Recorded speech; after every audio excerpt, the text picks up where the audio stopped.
Saludos, estimados estudiantes. Bienvenidos a esta clase de Electrónica 1, donde vamos a ver en esta semana número 1 los semiconductores. Vamos a hablar de este tema. El objetivo, comprender la estructura de la materia y el comportamiento de los materiales que se utilizan en electrónica para la elaboración de elementos y dispositivos. Vamos a ver en primera instancia de los semiconductores y la estructura atómica. Los semiconductores son una clase especial de elementos cuya conductividad se encuentra entre la de un buen conductor y la de un aislante. ¿Sí? Esa es la característica de un semiconductor. Bajo ciertas condiciones se comportará como un conductor y bajo otras condiciones como un aislante. Dos opciones. Para eso tenemos materiales de dos tipos. Materiales de un solo cristal que se dividen en germanio y el silicio, y materiales de materiales compuestos que son ya elementos que están combinados. En este caso, por ejemplo, arsenio y galio. Tenemos el arsenuro de galio, tenemos el sulfuro de cadmio y el nitruro de galio, ¿sí? Entre los principales. Hay que tomar en cuenta que estos materiales de aquí son materiales que están en la naturaleza, han existido en la naturaleza desde siempre, y tomar en cuenta que en las décadas de los años 30 y 40 se utilizaba el germanio casi exclusivamente porque era un material fácil de encontrar y había disponibilidad en grandes cantidades. También era relativamente fácil de refinar para obtener niveles muy altos de pureza. Pero se descubrió que los elementos fabricados con germanio eran poco confiables, sobre todo por su sensibilidad a los cambios de temperatura. Aquí entonces hay que hacer las acotaciones siguientes, que los elementos que estaban construidos con este germanio, ¿sí? Para construir los elementos se debe primeramente purificarlos. Usted sabe que en la naturaleza los elementos no se encuentran puros, siempre están en las minas o de donde se saque, están mezclados con otros materiales. Entonces hay que primeramente purificar esos materiales. Entonces el silicio, perdón, el germanio era relativamente fácil para refinar, para obtenerle un nivel alto de pureza, ¿sí? Pero bueno, y se construyeron ya elementos con germanio, transistores, diodos que se utilizaban. Pero ahí usted sabe que cuando se utiliza cuando una corriente circula a través de un elemento, se produce calor. Y ese calor, esa variación de la temperatura, influye en el comportamiento de los elementos. Entonces, el germanio no tenía tanta confiabilidad porque era muy sensible a los cambios de temperatura. O sea, sus propiedades que estaban primeramente especificadas al variar la temperatura tenían cambios. Entonces, se descubrió, seguían los materiales de naturaleza, como decía, los científicos siguieron buscando hasta que encontraron el silicio. El silicio es un material que tenía mejores sensibilidades de la temperatura, ¿sí? Mejor respuesta a los cambios de temperatura. También es un elemento que el proceso de refinación tiene muy alto, también se puede obtener muy altos niveles de pureza.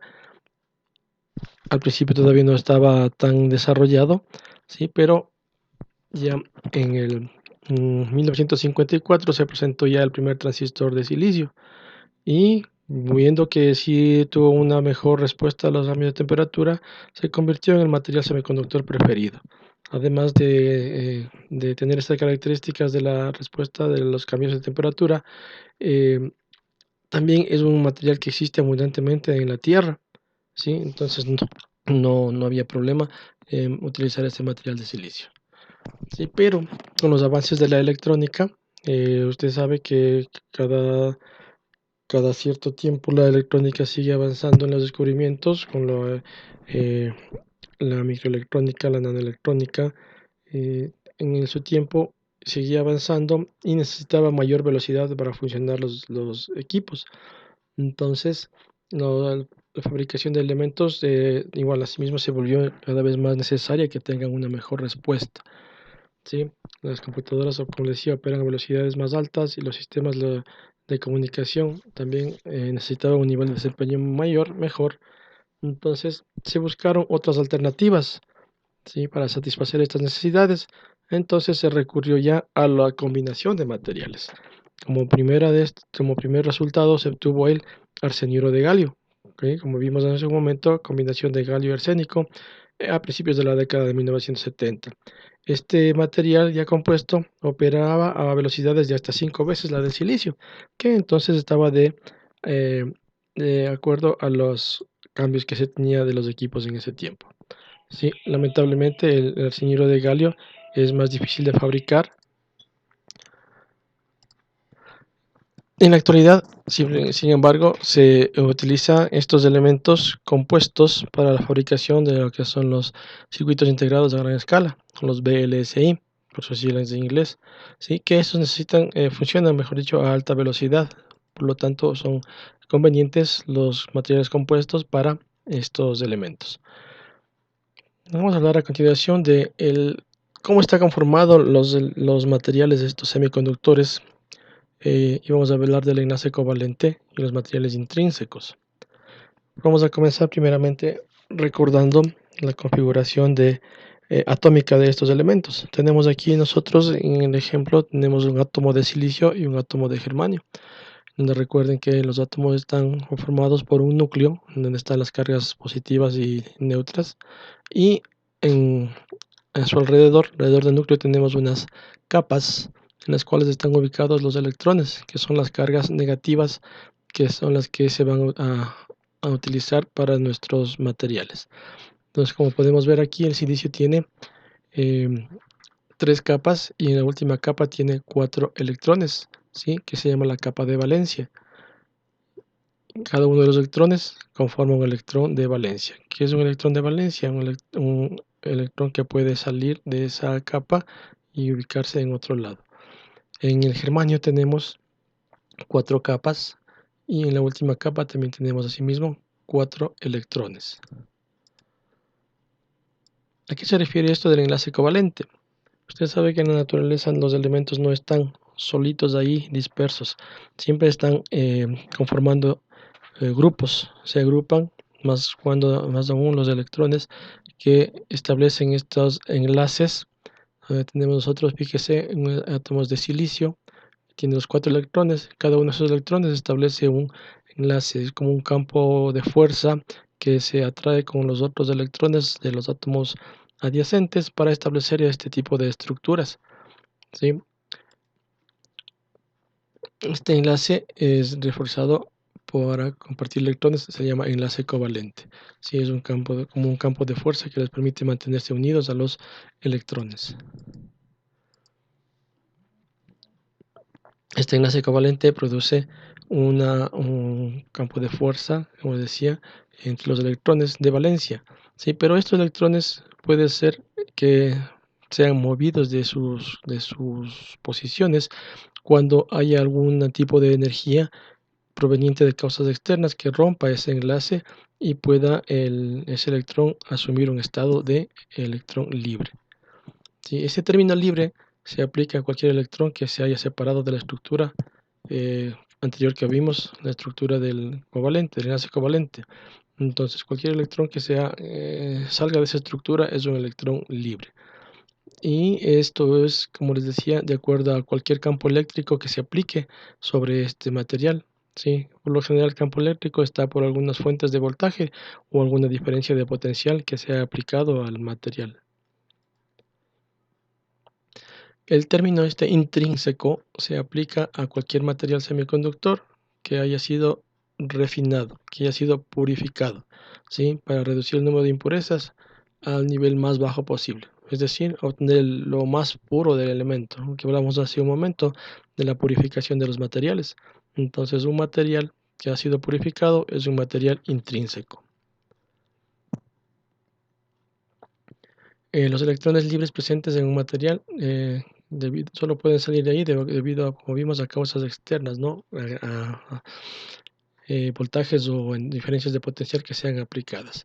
Aquí tenemos una tablita en la cual podemos ver aquí los materiales, ¿no? El silicio, germanio y el arseniuro de galio y el número de portadores intrínsecos que tiene por centímetro cúbico. Entonces, como puede ver usted, aquí tenemos que el arseniuro de galio tiene 1.7, el silicio 1.5 por 10 a la 10 y germanio el 2.5 por 10 a la 3. Entonces, el que más tiene es el germanio, ¿no?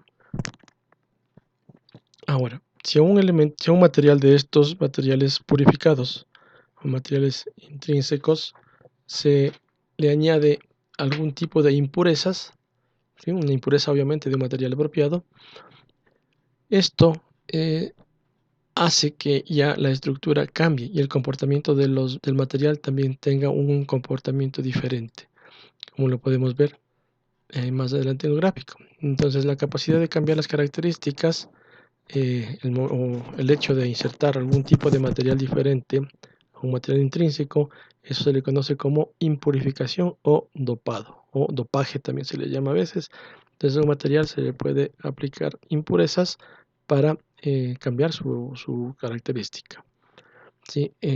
Esta importante diferencia entre semiconductores y conductores es la reacción ante la aplicación del calor. ¿Sí? En el caso de los conductores, la resistencia se incrementa con el aumento del calor. Lo que hablamos hace un momento, ¿no? De las variaciones de los elementos ante los cambios de temperatura. Ahora, si nosotros decimos que necesitamos algún tipo de energía para sacar los electrones de sus órbitas, vamos a hablar ahorita de esos cambios, de esos tipos de energía que pueden aplicarse para mover un electrón. Cuanto más alejado esté un electrón del núcleo, mayor es su estado de energía. Y cualquier electrón que haya abandonado su átomo tiene un estado de energía mayor. O sea, tenemos que aplicar mayor energía mientras más lejos esté. Aquí tenemos un gráfico en el cual podemos ver los diferentes tipos de elementos y eh, los niveles de energía que necesita para que puedan llamarse de una u otra forma. Como por ejemplo tenemos aquí un elemento aislante. Usted puede ver, aquí tenemos la capa de valencia, ¿sí? Y muy arriba tenemos la banda de conducción. Entonces, para que un electrón salga de la banda de valencia y pueda entrar en la zona de conducción, nosotros tenemos que aplicar una energía mayor a 5 electronvoltios, una energía bastante grandecita, ¿no? Acá en la parte derecha tenemos lo que es un conductor, en donde tenemos ya la banda de valencia prácticamente sobrepuesta con la banda de conducción. Entonces no hay una energía eh, no se necesita mayor energía para hacer que los electrones vayan de una banda a la otra banda. Y en la mitad de estos tenemos los semiconductores, ¿sí? Un semiconductor, como usted puede ver aquí, está la energía que se debe aplicar, está entre la energía que necesitamos para un aislante y la de un conductor.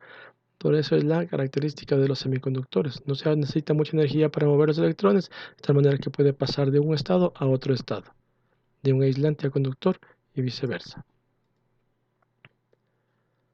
El electrón de la banda de valencia, como vimos, debe absorber más energía para que pueda convertirse en un conductor, ¿no? Un electrón de la banda de valencia del arseniuro de galio debe absorber más energía que uno de silicio o germanio para entrar en la banda de conducción. Entonces, como dijimos, a estos materiales que se les ha añadido impurezas o que se les ha dopado, se les conoce como materiales extrínsecos, ¿sí? Entonces, recuerde, un material intrínseco, un material puro, purificado, y un material extrínseco, un material que ha sido añadido impurezas. Materiales extrínsecos tenemos dos tipos, el tipo N y el tipo P. Material semiconductor tipo N, tenemos aquí un ejemplo. Tenemos la estructura del enlace covalente que vimos hace un momento del silicio, pero fíjese aquí en la mitad se ha añadido un átomo de antimonio. Si usted se fija, el átomo de antimonio tiene 5 electrones de valencia, de los cuales 4 de estos establecen un enlace con los 4 átomos adyacentes, pero uno de estos átomos del antimonio queda libre. Ese electrón libre, como vimos hace un momento, si se le aplica una energía externa, ese electrón puede moverse. Y si nosotros tomamos en cuenta que aquí en esta estructura vamos a añadir más átomos de antimonio, podemos lograr que haya un movimiento de electrones, un flujo de electrones. Y si usted recuerda, un flujo de electrones significa corriente. Entonces aquí estamos nosotros demostrando que este material tipo N puede pasar de un estado de aislamiento, de aislante, a comportarse como un conductor cuando estos átomos, los electrones libres, pueden circular, ¿sí? Y tenemos el otro caso, el material tipo P. Material tipo P, asimismo nos basamos en lo que es la estructura del silicio, pero ahora vamos a añadir un átomo de boro. Y el boro, si usted se fija aquí, tenemos solamente 3 electrones en su capa en su última capa. Entonces tenemos 3 electrones de valencia y tenemos aquí un espacio. Estos 3 electrones se han combinado con 3 átomos adyacentes, pero me queda un espacio aquí, un vacío, un hueco. ¿Ya? Ese hueco entonces tiene que ser llenado por otros electrones. La tendencia de los electrones es a ir a ocupar los espacios que les falten por ahí. Entonces, cuando se añada un tipo de energía, van a circular electrones y van a tratar de tapar estos huecos de aquí. Entonces, fíjese, aquí también tenemos otra vez el comportamiento del material como un aislante cuando está con sus huecos ahí libres, pero cuando se aplica una energía, esos huecos van a tratar de ser llenados y vamos a lograr que haya un flujo de electrones, por lo tanto ahí se comportará como un eh, conductor.